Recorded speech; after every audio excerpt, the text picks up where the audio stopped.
அனைவருக்கும் வணக்கம். ஸோ நேற்று February 23 வந்து குரூப் 2 எக்ஸாம்ஸ் வந்து தமிழ்நாடு ஃபுல்லாக நடந்துச்சு. மொத்தம் 3 சென்டரில் நடந்துச்சு. கோயம்புத்தூர், மதுரை அண்ட் சென்னை நடந்துச்சு. ஸோ இந்த எக்ஸாம் எப்படி இருந்துச்சு, கொஷின்ஸை பற்றி தான் வந்து ஒரு ஓவர்வியூவாக அந்த வீடியோவில் பார்க்கலாம். இந்த வீக்லேயே பார்த்தீங்கன்னா குரூப் 2ஓட கொஷின் பேப்பர் வந்து ரிலீஸ் பண்ணிடுவாங்க டிஎன்பிஎஸ்சி. அதுக்கப்புறம் டீட்டெயிலாகவே பார்க்கலாம் எப்படி இருந்துச்சு அப்படின்னு சொல்லிட்டு. இதில் வந்து பார்த்தீங்கன்னா எனக்கு தெரிஞ்ச கொஷின்ஸ் மட்டும் நான் எடுத்திருக்கேன். ஸோ இதில் 1-2 கொஷின்ஸ் வந்து விட்டு போயிருக்கும். அதை வந்து நம்ம மறுபடியும் பார்க்கலாம். ஓகேங்களா? ஃபர்ஸ்ட் வந்து இந்த எக்ஸாம் எப்படி இருந்துச்சுன்னா, எல்லாத்துக்குமே நேற்று ஒரு கொஷின் ஆன்சர் ஷீட்டை திறந்தோடனே ஒரு ட்விஸ்டாக தான் இருந்துச்சு. என்னன்னு பார்த்தீங்கன்னா, நம்ம 10 மார்க்காக இருக்கட்டும், 15 மார்க்காக இருக்கட்டும், குரூப் 1ல் வந்து 150 வேர்ட்ஸ் 250 வேர்ட்ஸ்ன்னு சொல்லிட்டு ரெண்டுமே இருக்கும். இந்த டைம் வந்து 100 வேர்ட்ஸ் 200 வேர்ட்ஸ்ன்னு கம்மி பண்ணிட்டாங்க. ஸோ நம்பர் ஆஃப் லைன்ஸும் கண்டிப்பாக கம்மியாக தான் இருக்கும். ஸோ அது எழுதுறதுக்கு கொஞ்சம் பரவாயில்ல. அதுக்கேற்ற மாதிரி டைம் வேஸ்ட் போனால் அங்கே வந்து குரூப் 1ல் கொடுக்குற மாதிரி 1.5 பேஜ் 2.5 பேஜ்னு கொடுத்துட்டாங்க. ஸோ அதில் வந்து அதே எல்லாத்துக்கும் ஷாக்காக தான் இருந்துச்சு. ஏன்னா நம்ம வந்து என்னதான் வந்து நம்பர் ஆஃப் வேர்ட்ஸ் வந்து கம்மியாக எழுதுன்னு சொன்னாலுமே, நம்ம ஃபர்ஸ்ட் லைனில் ஆரம்பித்து கடைசி லைனில் முடிக்கும் போது ரொம்பவே இழுத்து விட்டு ஸ்பேஸ் விட்டு எழுதுனா அது ஒன்றுமே கண்டென்ட் இல்லாத மாதிரி தான் நமக்கு தெரியும். அதனாலேயே நிறைய பேர் பார்த்தீங்கன்னா முடிஞ்ச அளவுக்கு எழுதலாம் அப்படின்னு சொல்லிட்டு எழுதுனாங்க. அதனாலேயே நிறைய பேர்த்துக்கு டைம் பத்தாம போயிடுச்சு.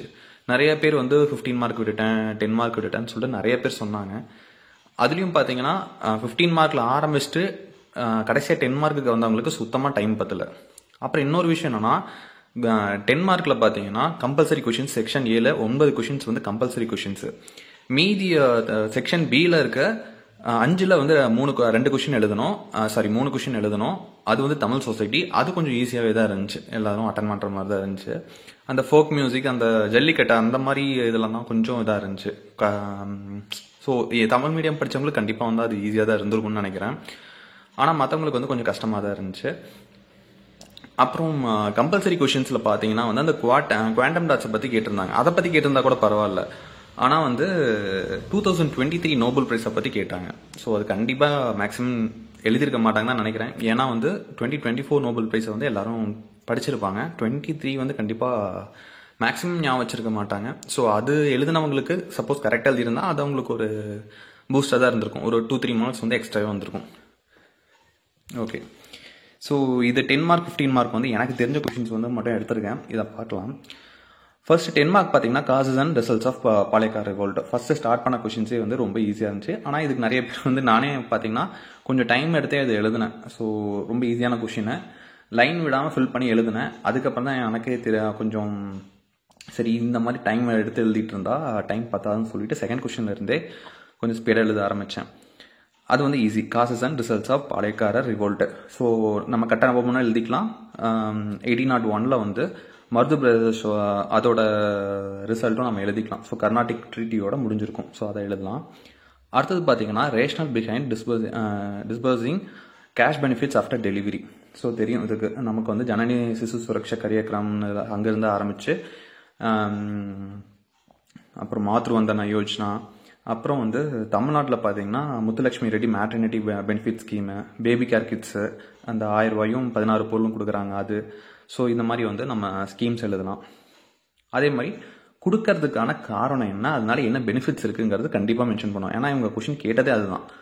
ஸோ அதை கண்டிப்பாக எழுதியிருக்கணும். அடுத்த Nobel laureates in quantum dots, applications of quantum dots. இதை வந்து 2ஆக பிரித்து கேட்டிருந்தாங்க, ஏ அண்ட் பின்ட்டு.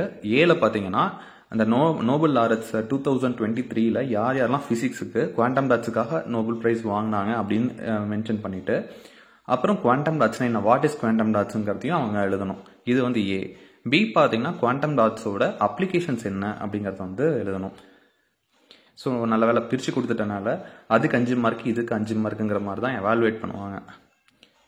ஓகேங்களா? அடுத்தது வந்து flaws and operations of high court that merits or scrutiny.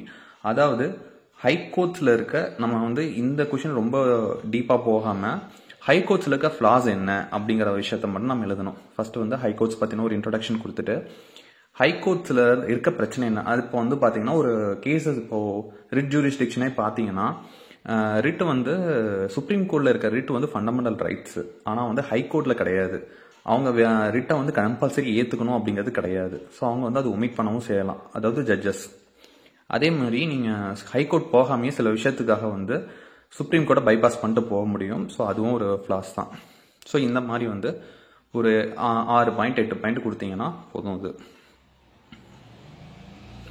அடுத்தது ஸோ 6 பாயிண்ட் 8 பாயிண்ட் கூட தேவையில்லை, ஒரு 5-6 பாயிண்ட்ஸ் கொடுத்தீங்கன்னாவே உங்களுக்கு போதும் தான் அது. அடுத்த ecological imbalance caused by extinction. அதாவது ஒரு ஸ்பீஷீஸ் வந்து ஒரு எக்கலாஜியில் ஒரு ஸ்பீஷி, இப்போ ஃபார் எக்ஸாம்பிள் வந்து நம்ம சொல்லுவோம், அந்த காலத்தில் தமிழ்நாட்டில் பார்த்தீங்கன்னா ஒவ்வொரு ஊர்லேயுமே வந்து நரி இருக்கும் அப்படின்னு சொல்லுவாங்க. அது காணாமல் போனனால தான் அந்த மயில்களோட பாப்புலேஷன் அதிகமாயிருச்சு. ஸோ அந்த மாதிரி சொல்லணும் இல்லையா, அதுதான் கேட்டிருக்காங்க. ஒரு ஸ்பீஷீஸ் வந்து எக்கலாஜியில் இல்லாமல் போனால் அது வந்து அந்த ஃபுட் செயினா அந்த மாதிரி விஷயத்தில் எப்படியான தாக்கம் வந்து ஏற்படுத்தும் அப்படிங்கிறது தான் கேட்டிருக்காங்க. ஃபிளாக் ஸ்பீஷீஸ்ன்னு கூட சொல்லுவோம் நம்ம அதை. ஸோ அது கேட்டிருக்காங்க. அடுத்தது வந்து components of balance of payments. Balance of payments பற்றி தெரியும்னு நினைக்கிறேன். அதாவது நம்ம எக்ஸ்போர்ட் இம்போர்ட்டில் இருக்கு இல்லையா, அதில் வந்து எக்ஸ்போர்ட் வந்து கம்மியாகி இம்போர்ட் அதிகமாச்சுன்னா ட்ரேட் இம்பேலன்ஸ் இருக்கு இல்லையா, சிம்பிளாக சொல்லணும்னா வந்து ட்ரேட் இம்பேலன்ஸ் தான் வந்து பேலன்ஸ் ஆஃப் பேமெண்ட்ஸு. ஸோ இதுக்காக தான் வந்து 1991 வந்து எல்பிஜி வந்து கொண்டு வந்திருப்பாங்க. ஸோ அதுதான் இந்த கொஸ்டினில் கேட்டிருந்தாங்க. அடுத்தது ஃபோக் மியூசிக்கு, வள்ளுவரோட இம்பார்ஷாலிட்டி, தியரி ஆஃப் இம்பார்ஷாலிட்டி பற்றி வள்ளுவர் என்னென்ன சொல்லியிருக்காரு அப்படிங்கிற மாதிரி ஒரு கொஷின். அப்புறம் வந்து ஜல்லிக்கட்டை பற்றி முல்லைக்கலியில் லிட்ரேச்சரில் இருக்க இன்ஃபர்மேஷன்ஸ் என்னன்னு கேட்டிருந்தாங்க. ஓகே. அடுத்தது வந்து ஹிஸ்ட்ரி ஆஃப் டிராவிடியன் மூமெண்ட். நம்ம டிராவிடியன் மூமெண்ட்னு எடுத்துட்டோம்னா வந்து ஹிஸ்ட்ரி தான் கேட்டிருக்காங்க. ஸோ நம்ம இயர் மென்ஷன் பண்ணி என்னென்னலாம் வந்துச்சுன்னு சொல்லிட்டு ஒரு டைம் லைன் மாதிரி கொடுத்தாவே அதுக்கு போதுமானது தான். ஸ்டார்டிங்கில் பார்த்தீங்கன்னா 1882 வந்து அயோத்திதாசர் வந்து திராவிட கழகம்னு ஒன்று ஆரம்பிச்சிருப்பாரு. அதுலேருந்து அப்புறம் 1909 வந்து non Brahmin association, united league, justice party, அதுக்கப்புறம் செல்ஃப் ரெஸ்பெக்ட் மூவ்மெண்ட்டு, அப்புறம் பார்த்தீங்கன்னா ஜஸ்டிஸ் பார்ட்டி பெரியார் ஜாயின் பண்ணதுக்கப்புறம் அதான் வந்து திராவிட கழகமாக மாற்றுறது. இது வரைக்கும் இப்போ எழுதுனீங்கன்னாவே கரெக்டாக இருக்கும் ஸ்பேஸு. சப்போஸ் அதுக்கும் மேலே எழுதணும்னா டிஎம்கே ஏடிஎம்கேன்னு கூட எழுதலாம். ஓகே. அதுக்கப்புறம் டிஸ்கிரைப் பரியல் சைட் ஆதிச்சநல்லூர். ஸோ கண்டிப்பாக வந்து நம்ம ரொம்ப எக்ஸ்பெக்ட் பண்ண ஒரு கொஷின் தான். ஏன்னா நம்ம சிலபஸ்லேயே பார்த்தீங்கன்னா 3 ஆர்கியாலஜிக்கல் சைட் மட்டும் தான் கொடுத்துருப்பாங்க, ஆதிச்சநல்லூர், கீழடி, அரிக்காமேடு. ஸோ அதில் பார்த்தீங்கன்னா வந்து ஒரு கொஷினாக வந்து ஆதிச்சநல்லூர் கேட்டிருந்தாங்க. இந்த 3ஐயும் ப்ரிப்பேர் பண்ணிட்டு மட்டும் போனவங்க இதை நான் சூப்பராகவே அட்டன் பண்ணியிருக்கலாம். ஆனால் நல்லா பார்த்துக்கணும், பரியல் சைட் மட்டும் தான் மெயினாக கேட்டிருக்காங்க. அதை வந்து அட்லீஸ்ட் பாதியாச்சும் எழுதியிருக்கணும் அதை பற்றி. அடுத்தது வந்து merits and demerits of state reorganisation in linguistic line. அதாவது ஒரு மொழி வாரியாக ஒரு மாநிலத்தை பிரிக்கிறதுல இருக்க மெரிட்ஸ் அண்ட் டிமெரிட்ஸ், நல்லது கெட்டதை வந்து நம்ம எழுதணும். ஸோ ஃபர்ஸ்ட் வந்து ஸ்டார்டிங் வந்து எப்படி பிரித்தாங்க அப்படிங்கிறத கொடுத்துட்டு மெரிட்ஸ் அண்ட் டிமெரிட்ஸ் ரெண்டுக்கும் ஒரு 4 பாயிண்ட் 5 பாயிண்ட் வந்து ரெண்டுக்கும் ஒவ்வொன்றுக்கும் கொடுத்துருக்கலாம். ஸோ அவ்வளோதான் 10 மார்க்கு. ஸோ 10 மார்க் இன்னும் 1-2 கொஷின்ஸ் வந்து மிஸ் ஆயிருக்குன்னு நினைக்கிறேன். 2 கொஷின் மிஸ் ஆயிருக்கு, அது என்னன்னு சொல்லிட்டு மறுபடியும் பார்த்துக்கலாம். அடுத்தது பார்த்தீங்கன்னா how trade facilitated expansion of Portuguese rule.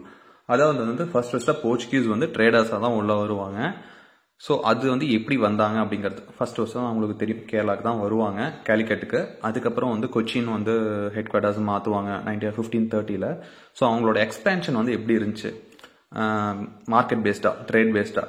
அதுக்கப்புறம் வந்து அவங்க விஜயநகர் வந்து அவங்க சப்போர்ட் பண்ணி அவங்க மூலியமாக வளர்ந்தாங்க. ஸோ அதெல்லாம் வந்து நம்ம மென்ஷன் பண்ணி எப்படி ஸ்ப்ரெட் ஆனாங்க அப்படிங்கிறத வந்து நம்ம எழுதலாம். ஓகேவா. அடுத்தது வந்து impacts of commercialisation of agriculture. So நமக்கு நல்லா தெரியும், அந்த அக்ரிகல்ச்சர் ரிஃபார்ம்ஸ் மூலியமாக தான் வந்து அவங்க கன்சாலிடேட் பண்ணாங்க அவங்க ரெவன்யூக்காக. ஃபார் எக்ஸாம்பிள் வந்து ஜமீன்தாரி சிஸ்டம், மகள்வாரி சிஸ்டம், அப்புறம் ரைத்வாரி சிஸ்டம். இது மூலியமாக அவங்களுக்கு ரெவன்யூ வந்து அதிகம் பண்ணாங்க. ஈவன் லைக் ஒடிசா ஃபெமைன் 1866 இருக்கட்டும், மெட்ராஸ் ஃபெமைன் 1876 இருக்கட்டும், அப்போ கூட நிறையா கிரெயின்ஸ் வந்து அவங்க வந்து எக்ஸ்போர்ட் பண்ணாங்க. இதனால வந்து மில்லியன்ஸ் ஆஃப் பீப்புள் வந்து இறந்தாங்க. ஸோ இதெல்லாம் வந்து அதோட இம்பேக்ட் தான். Role of present freedom struggle. So இதுவும் வந்து சிலபஸில் தெளிவாகவே கொடுத்துருந்தாங்க. ரோல் ஆஃப் ப்ரெஸ்ஸுங்கிறது வந்து நம்ம வந்து ஃபர்ஸ்ட் பிகினிங் வந்து மெட்ராஸ் கெஜெட், பெங்கால் கெஜெட் இதெல்லாம் இருந்துச்சு. அப்புறம் வந்து நேஷனல் மூவ்மெண்ட்டில் ஃபர்ஸ்ட் டைம் நம்ம தமிழ்நாட்டில் அப்படின்னு பார்த்தோம்னா வந்து கண்டிப்பாக ஹிந்து தான் சொல்லுவோம். 1878 ஸ்டார்ட் பண்ணாங்க. அந்த முத்துசாமி அவரை வந்து ஜட்ஜாக அப்பாயிண்ட் பண்ணதை எதிர்த்து வந்து நிறையா இங்கிலீஷ் மீடியம் எழுதும்போது தான் நமக்கே வந்து நம்மளும் வந்து ஒரு இந்தியன்ஸுக்கான ஒரு ப்ரெஸ் வேணும் அப்படிங்கிற ஒரு தாட் வந்து அது ஸ்டார்ட் பண்ணாங்க. ஸோ அதிலிருந்து இண்டிபெண்டன்ஸ் முடிகிற வரைக்கும் ஈவன் நீங்கள் வந்து இதெல்லாம் கூட எழுதலாம், பெரியாரோட ப்ரெஸ் பற்றிலாம் கூட எழுதலாம். அடுத்தது centre and state scheme for SC/ST. So இது ரொம்ப ஈஸி. நம்ம சென்டர் ஸ்கீம் ஒரு 5, இப்போ ஜன்மன் யோஜனா, ஜன்மன், அப்புறம் அஜய்லாம் வந்து பார்த்தீங்கன்னா ஆதி திராவிடர்களுக்கு. ஸோ சென்டர் ஸ்கீம் ஒரு 5, Tamil Nadu scheme 5, Ambedkar business champion அது அந்த scheme, stand up India central இதுக்கு எழுதலாம், ஸ்டார்ட் அப் இந்தியா. ஸோ இந்த மாதிரி வந்து 5 ஸ்கீம் எழுதினாவே அதுக்கு போதுமானது தான். அடுத்தது overview of PRI and measures for improvement, அதுவும் ஈஸி தான். District mental health centre, lengthy question. So இது வந்து என்னன்னு தெரில, லைக் எனக்கு மறந்துடுச்சு. ஸோ இதை நான் அட்டன் பண்ணல, அதனால் எனக்கு ஞாபகம் இல்லை. ஏர்லி வார்னிங் சிஸ்டம் கேட்டிருந்தாங்க. ஏர்லி வார்னிங் சிஸ்டம் பார்த்தீங்கன்னா வந்து என்னென்னு கேட்டிருந்தாங்க. ஸோ ஆக்சுவலாக இதுவும் நான் ஸ்கிப் பண்ணிவிட்டு வேறு கொஷின் தான் எழுதினேன். ஏர்லி வார்னிங் சிஸ்டம் வந்து தெரியும் என்னன்னா, ஏர்லி வார்னிங் சிஸ்டம் இருந்தும் நமக்கு வந்து அதுக்கு எஃபெக்டிவாக யூஸ் பண்ண முடியல. அதுக்கான காரணங்கிற மாதிரி தான் கேட்டிருந்தாங்க. ஸோ ஃப்ளட் வார்னிங் சிஸ்டம்னா நமக்கு தெரியும், சென்னையில் இருக்குது. சுனாமி வார்னிங் சிஸ்டம் ஹைதராபாத்தில் இருக்குது. இதுக்கு வந்து நிறையா ப்ராப்ளம் இருக்குது, அது யூஸ் பண்ண முடியாததுக்கான அந்த மாதிரி கொஷின் தான் கேட்டிருந்தாங்க. அடுத்தது வந்து மில்லட் மிஷனோட எக்கனாமிக் அண்ட் ஹெல்த் இம்பேக்ட் கேட்டிருந்தாங்க. ஸோ மில்லட் மிஷன் தெரியும், ரீசெண்டாக போன பட்ஜெட்டில் 2024 to 25 பட்ஜெட்டில் வந்து மில்லட் மிஷன் வந்து அனௌன்ஸ் பண்ணியிருந்தாங்க. மொத்தம் வந்து 25 டிஸ்ட்ரிக்ஸை கவர் பண்ணுற மாதிரி 2 ஜோன்ஸாக பிரிச்சிருந்தாங்க தமிழ்நாட்டில். அதுக்கு வந்து 25 crores வந்து அலோகேட் பண்ணியிருந்தாங்க. ஸோ அதையும் மென்ஷன் பண்ணி அதோட ஹெல்த் பெனிஃபிட்ஸ் அப்படிங்கிறத என்னென்னு சொல்லிட்டு நம்ம வந்து மென்ஷன் பண்ணலாம். ஒரு 5-6 பெனிஃபிட் ஆட் பண்ணிவிட்டு அப்புறம் எக்ஸ்ட்ரா இன்ஃபர்மேஷன் இன்ட்ரடக்ஷன் வந்து கொடுத்துருக்கலாம். அடுத்தது வந்து ஓகே, இது வரைக்கும் தான் இருக்குது. ஸோ இது இல்லாமல் வந்து என்னென்ன கொஷின்ஸ் இருந்திருக்குன்னா, எனக்கு தெரிஞ்சு வந்து இந்த மாதிரி கேட்டிருந்தாங்க. ஹைட்ரோ எலக்ட்ரிக் ப்ராஜெக்ட் வந்து நார்த்தன் ஸ்டேட்ஸ்லையும் பெனின்சுலா ஸ்டேட்ஸ்லையும் என்னென்ன இருக்குது, அதுக்கான ப்ராப்ளம்ஸ் என்னென்ன இருக்குது அப்படிங்கிற மாதிரி கேட்டிருந்தாங்க. ஸோ வந்து என்னென்ன ரிவர்ஸ் இருக்குது, என்னென்ன ப்ராஜெக்ட். ஃபார் எக்ஸாம்பிள் வந்து தாமோதர் ரிவர் ப்ராஜெக்ட் இருக்கு இல்லையா, Damodar river, Kosi river project, Tehri dam project, அது மாதிரி கொடுத்துட்டு அதில் இருக்க ப்ராப்ளம்ஸ் என்ன. இப்போ வந்து அங்கே ஹிமாலயன் ரிவர்ஸ் பார்த்தீங்கன்னா வந்து இன்ஃப்ரீக்வெண்ட் ஃப்ளட்டாக இருக்கும், திடீர்னு அதிகமாக வரும். அதனால வந்து ஹைட்ரோ எலக்ட்ரிக் ப்ராஜெக்ட் வந்து நிறையா தடப்படுது, அது எழுதலாம். அப்புறம் வந்து கிளைமேட் சேஞ்சு, லேண்ட்ஸ்லைட்ஸ் வந்து நிறையா நடக்கும். ஸோ அந்த மாதிரி ப்ராப்ளம்ஸ் வந்து அங்கே இருக்குது. அதே சவுத்தில் பார்த்தீங்கன்னா பெனின்சுலா ஸ்டேட்ஸில் வந்து முதல்ல என்னென்ன ரிவர் இருக்குன்னு எழுதிட்டு அதில் என்னென்ன ப்ராஜெக்ட்ஸ் போயிட்டு இருக்கு அப்படிங்கிற எழுதிட்டு, இங்கே வந்து பார்த்தீங்கன்னா மான்சூன், ஃபெயிலியர் ஆஃப் மான்சூன்னால வந்து தண்ணி வந்து அதிகமாக இருக்காது, சில தடவை கம்மியாயிரும். அப்போ வந்து நமக்கு எலக்ட்ரிசிட்டி வந்து மேக் பண்ண முடியாது. ஸோ அதை எழுதலாம். அடுத்தது வந்து இன்ஃப்ராஸ்ட்ரக்சர் வந்து நார்த் இந்தியாவில் இருக்க இன்ஃப்ராஸ்ட்ரக்சர் ஒர்க் நமக்கு வந்து நான் அந்த ஹைட்ரோ ப்ராஜெக்ட்ஸ்க்கு வந்து கொண்டு வரல, அந்த மாதிரி எழுதலாம். மல்டிபர்பஸ் இதெல்லாம் கொண்டு வரல, ஸோ அதை எழுதலாம். இப்போ ட்ரை சீசன் வந்து இங்கே அதிகம், ஸோ அதை எழுதலாம்.